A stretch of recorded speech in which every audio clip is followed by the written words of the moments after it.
the devil are yous. Welcome again to my videos, Mr. YouTube people out there. So, what is happening in my life right now? Well, I'll tell you what's happening. It's looking as though I'm going to have to get rid of Mr. Logan. He's just been in for his 66,000 mile service. It required a brake fluid change and an MOT at the same time. It needed a new front tyre for the MOT, so the whole lot came to about £302 I think it was. But during the MOT there was other faults, future possible faults coming up, like there was a buckle on the inside of the front rim. That's probably going to cost £250, £300 for a new rim there. And there's coming up to the 72,000 miles where it's recommended that we change the timing belts in this. It's probably going to be at 400. We'll need they've recommended getting a new water pump while they do that, because I have to take off the engine apart to do it. So we're talking about 100 water pump and new timing belts, probably 500–600 quid. They've also recommended they say there's a leak on the thermostat, so they've recommended the replacement of that. So that'll be I don't know if it's just 500 to do that without taking all the engine apart separately to the timing belt, or whether it would be cheaper with it. But I'm just going to say there's going to be around about £1,000 worth of maintenance issues coming up soon, because we probably need new front discs and pads soon as well, and that's usually around 200–300 quid, 250ish.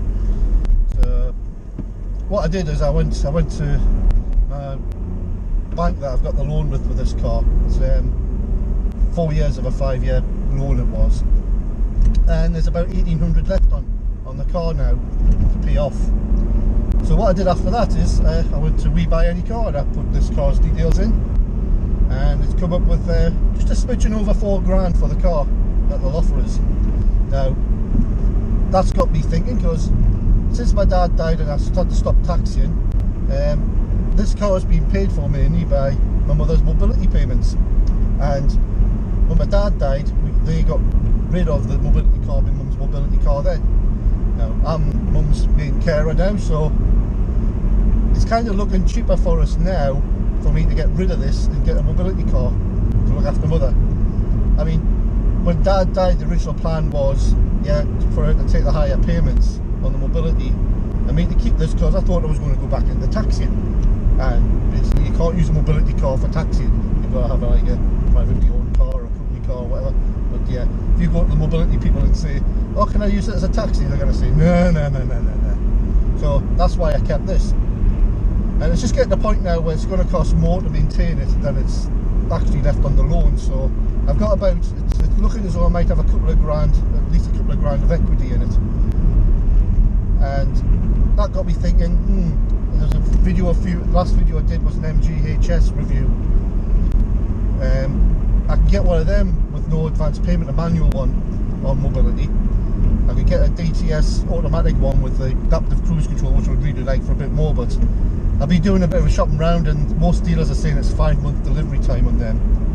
Well, there just so happens to be a nice black manual one at the Ashton garage, which would be nice, and it's coming up to the 20 plate, basically the plates change in the UK at the beginning next month.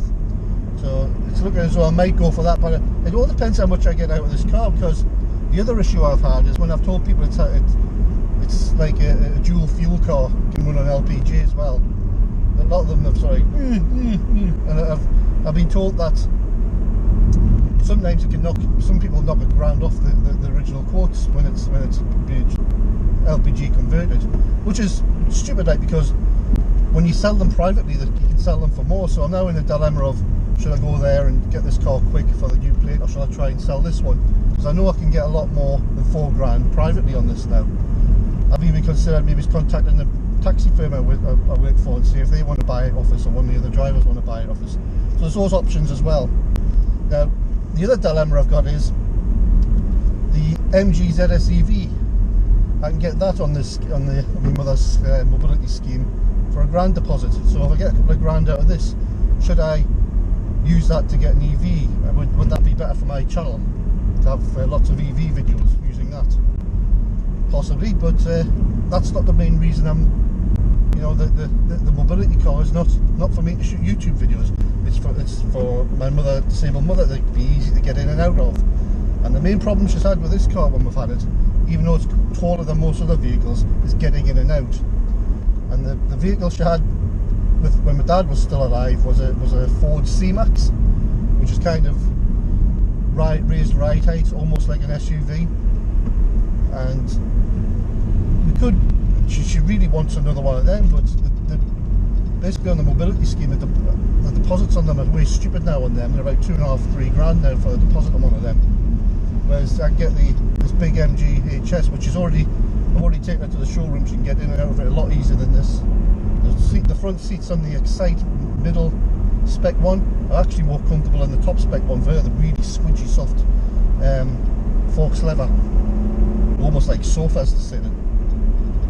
So yeah, I would like to top the range one with the big sunroof and the adaptive. I would like an automatic one with the adaptive cruise control, but at the moment, because this would be mainly for my mother's benefit, and because there's no deposit on it, just basically to take the higher mobility payment offer, that's all. It's looking as though it could be that. Now the other thing, the higher mobility payments, I think it's about $240 a month. Now the finance on this is $155 a month, and I've always thought, well, I might as well keep that extra 100. But what I forgot to take account of was, when I was a taxi driver, I lost all my private insurance, no claims. So I had to sort of like start from scratch on the insurance again.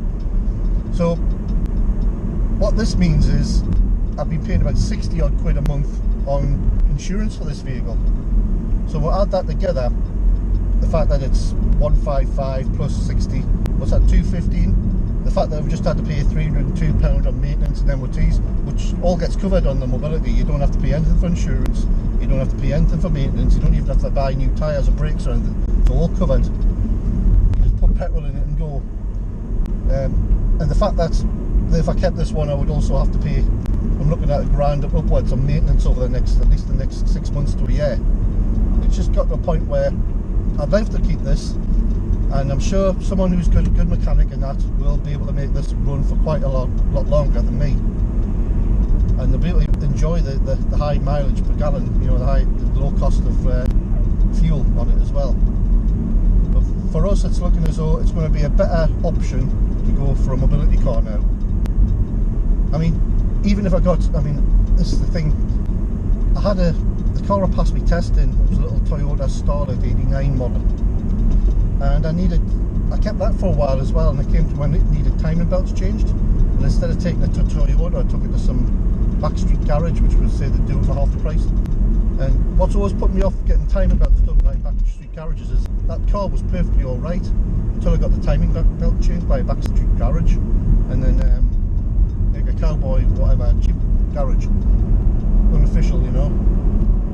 And it only lasted for about another few hundred miles after that, because I hadn't put it in, I hadn't actually put the timing belt in right, and it just basically, the engine just blew up on its way through when I was driving through Gosworth with my friend one day. Ugh. There goes the camera falling off. Front view. Stay on, you bastard. So yeah, when I was driving through Gosworth with my friend one day, and the car just went just this grinding noise and like bits falling out the bottom, and it just shot the whole engine. Car destroyed basically, it wasn't worth anything after that. So what's always put me off for getting someone to do it, I mean, I've been told I could get this for like a timing belt changed for a few hundred quid, 200 quid on by a backstreet garage probably, but I'm always a bit dubious of that. Since then, I'd always rather, if I'm keeping a car that long, I'd rather get proper maintenance done by the proper people. At least you got a bit of a warranty in that with it. But I just really don't want to take the risks. The only thing I've got now for my YouTube channel is to see if I can justify getting it the MG ZS EV, whereas the HS is a lot easier for my mother to get in and out of. So that's kind of how things are at the moment. And that's basically the update I wanted to give you. Probably tomorrow I'm going to be going to We Buy Any Car People to see if I can see how much I can get off this car, because I'm going to have to try and tell them it's a factory fit option, this LPG, because it is a factory fit option in a lot of European markets, and even the owner's manual has a lot of stuff on it about LPG versions of this. So I reckon I'm going to whack it that way, see if we can keep the value at the same. Maybe you can give us a bit more, that would be nice. So yeah, basically going to do that. And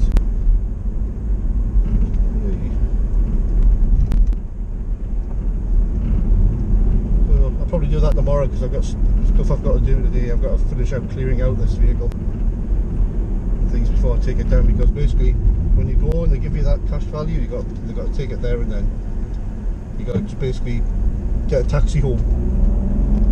But hopefully once because if they settle the loan for us and then give us the excess on top of that, the extra on top after settling the loan for us, I should have a couple of grand in the bank account after that to won't either pay bills off elsewhere or go towards a deposit on a mobility vehicle.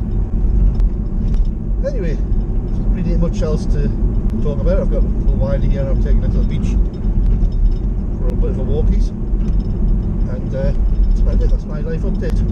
So possibly the next time you see me, you won't be in here. In fact, what I might do is at the end of this video, I might sneak one of these cameras along with us to the We Buy Any Car thing tomorrow, just to see, just so I can put on, yeah, I'm going to edit this a bit, put on the end of it, that's what I get out of this car. And maybe if I'm not in another car by the next video, you might be stuck this one thinking, no, he was only giving us like less than it was. I was only going to get less than what I was going to get on the loan payment, so it wasn't worth it, so I'll have to keep it a bit longer. I might be in that mood, you never know. So yeah, we'll do that. I'll maybe edit that in now. And just in case I don't get a chance to do that after I've edited that bit in, I'm now going to say thanks again for watching, and remember to like and subscribe, and hopefully there'll be a nice different vehicle for me to vlog about and things in the next video. Okay, catch us all again. Bye.